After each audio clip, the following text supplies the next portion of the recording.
In this video, we're going to take a look at the controls for the new Abbey Road Orchestra Library Flutes. Starting in the top left-hand corner, we have the LED light, which is an indication, if flickering red and green, that your samples are still preloading into the memory of your machine. To the right of that is the CPU meter, and this is an indication of how hard the processor on your machine is working. To the right of that, we've got the disk meter, which is an indication of how hard the samples drive you're streaming the samples data from is working.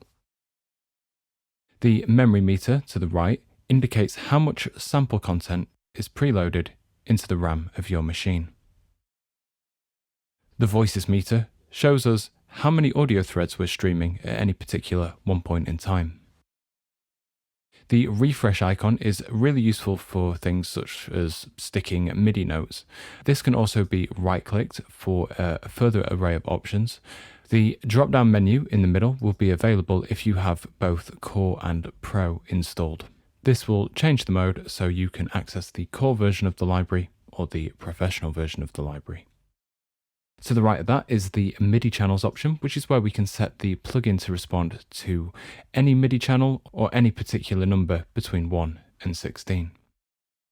We then have a global tuning control, a global panning control, and then a overall master volume of the library.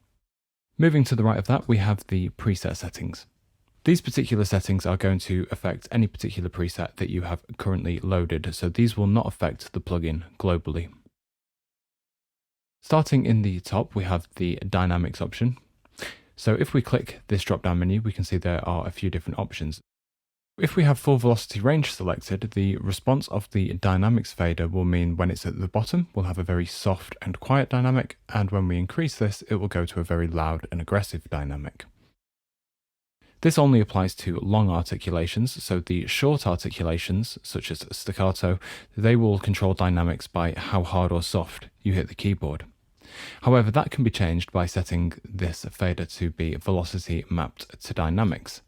This would mean that the short techniques, such as staccato, now respond to this middle dynamics fader. We then have two compressed velocity options. These act as MIDI limiters, so you can restrict the dynamic response of the library by using one of these two options. The velocity option is really useful for people who have MIDI keyboards which respond to touch differently. So for example, if you have very overly reactive keyboard, so it's very easy to trigger those top velocities, you might want to set this to exponential negative, and that will make it harder to trigger the high velocities. Exponential positive will give you the opposite. Linear is the default option, and then we also have a shelf velocity option as well. The reset and clear CC mappings option will allow you to reset the CC mappings that can be shown if you right-click any particular control. These are the assignments that allow you to use hardware to control the parameters on the user interface. If I click clear, now I right-click this fader, you'll see that it no longer says MIDI CC1, but if I reset this, we'll see that MIDI CC1 is now assigned again. The sync to tempo option, when available, will sync any particular technique to the BPM of your DAW or host. The voice choking options, the roll and soft takeover, are all only controls that affect the percussion libraries, so these aren't covered in the flutes library. The short releases option allow you to change the way that the end of the note is handled. So for example, when you let go of a key, and you can choose from non-timed and untimed. The solo latch option will allow you to change the performance of the solo mute functionality on the signal mixer. And the purge unused function will only be available when you have eco load available in the global settings. But when you click the button purge, this will reset the memory, so only the technique you have currently selected is loaded into the memory of your machine. Clicking another technique will then load that technique back into memory. Likewise, if you decide to use any key switching, that will load that technique back into memory. And we can see the memory meter at the top increasing. But if I now select purge, the memory has now dropped back down. And eco load can be found under the interface options right down at the very bottom. All these global settings are shown in the user manual if you'd like further information about what each of them do. Moving down the interface, we have a collapse and expand toggle, which is where we collapse the bottom of the interface, and to the left of that is the preset menu. This can be opened using the drop-down arrow on the left-hand side, and here we can see that I currently have the woodwinds filter selected, so I'm only seeing the 2 woodwinds patches that are currently available. If I click the strings, we can now see the strings are there. Likewise with the metal percussion. I can also clear all these filters to see every single preset. I can favorite a preset and that will show up in this starred filter. I can hover over the information icon to learn more about that particular sound. If I use the core filter at the top, that will only show core techniques. And likewise, if I click Pro, that will only show Pro techniques. And I can load any patch by double clicking or simply clicking and pressing the load button. The 2 arrows to the right will allow you to go up and down the preset list, and please note that going up and down the preset list using these arrows will happen within any filter system that you have enabled.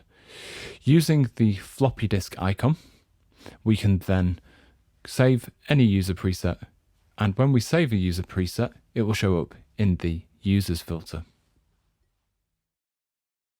Moving down the interface, the fader on the left is expression. Now this is just a general volume control, but it operates within the master volume, and it's for attenuating the performance when you do not want any timbre changes. This is useful if you have perhaps a quiet dynamic, but you want to get a little bit more level at that particular point. We've already discussed the dynamics fader in the middle, which is responsible for the dynamics performance and the timbre changes. And then to the right, we have a reverb control. If you click this, we'll see a further array of options, such as vibrato. When that's available, that will increase or decrease the vibrato in the library. The tightness will work on the start of any note. So having it here will have a very loose start to the note, and if we increase it, we will cut into the start of the note up to 40 milliseconds. The release exists in 4 different stages. At 0%, you have very little release. When you get round to 25%, we're going to have a subtle release. The default has just a normal style release, but if you increase it all the way up to the end, what we're going to hear is quite an extended release, and that's quite useful if you want to blur the notes together a little bit. The legato offset control is going to allow the user to set how audible the transition is between 2 notes when triggering legato techniques. If you want to hear more of the transition, we increase this all the way up to the top, and if we want to hear less of the transition, that should be all the way down. If you'd like to learn about the negative offset delay times for this particular library and how legato offset is timed if quantizing to your DAW, all that information can be found in the user manual. Moving down the interface once more, we then have the techniques view, which is where we can see all the different techniques, and we can cycle through these techniques at the bottom of the interface. To the right of this is the technique editor, which is where we can choose to delete all these techniques. So for example, I can delete all the legato techniques. I can also choose to rearrange these. So I could have, say, the double tongue at the front, the triple tongue, and we can click save. And we can see that that is now fully rearranged in the technique window. If we go to the bottom of the keyboard at the bottom, we'll see all these green keys, which allow us to change the different techniques. In the top right hand corner of this bottom panel, we can see a little keyboard icon.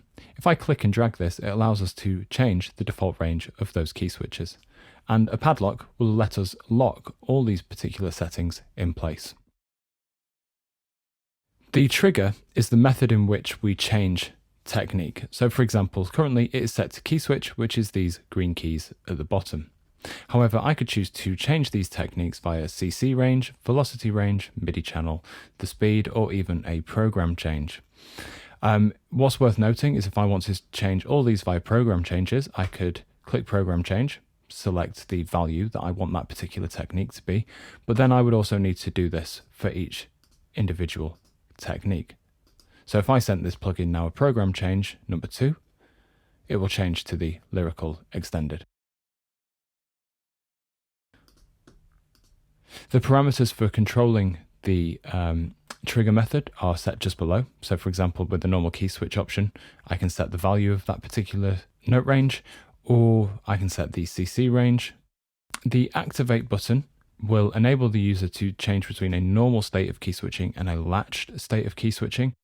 When a particular technique is set to latched, it can be key switched to, but once you have finished performing, it will instantly switch back to the previous technique you had selected.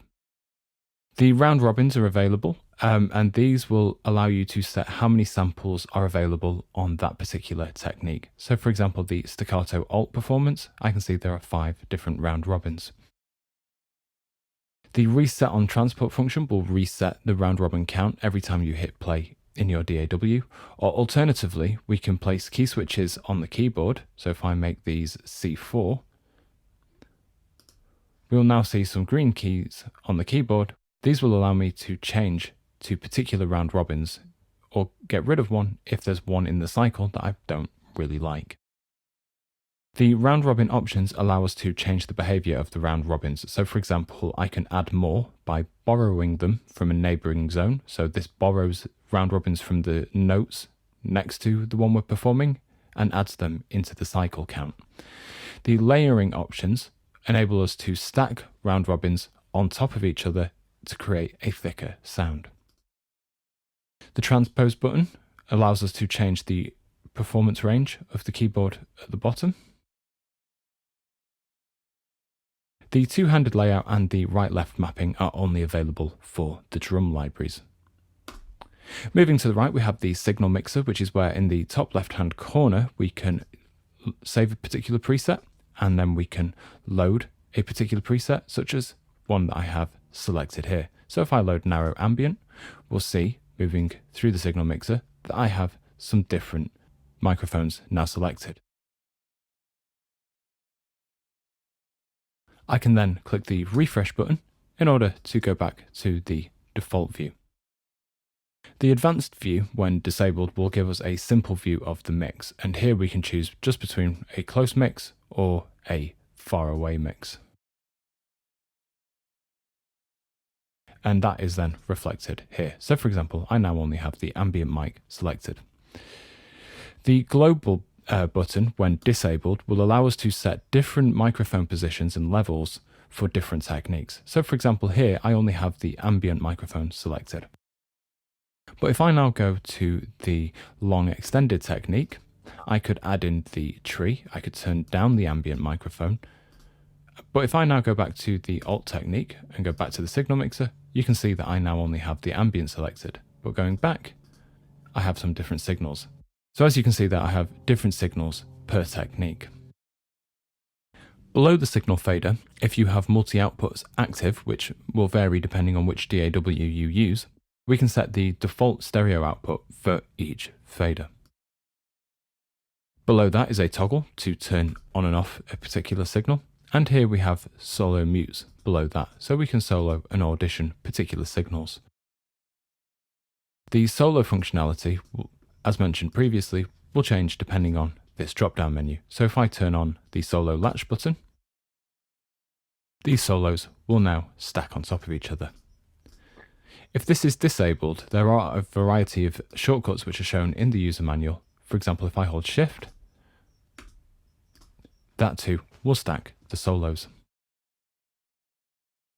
To the right, we have a close and spot signals stereo width control, so that will adjust the stereo width of the close microphones. A pan control for those microphones as well, and we also have a left and right invert. In the top right hand corner, we have the padlock, which locks all these settings in place. And moving back to the middle, if I click the effects button, we can see all of the controls which are available on the knob at the top, but however we can see them all here as one array of controls. If you have any further questions about Abbey Road Orchestra, please get in touch with us at spitfireaudio.com/support. Thanks for watching Spitfire Clips. Let us know if it was too long, too short, too fast, or too slow in the comments down below. Hit like if we answered your question, and subscribe for more clips, tips, tricks, and exclusive Spitfire content.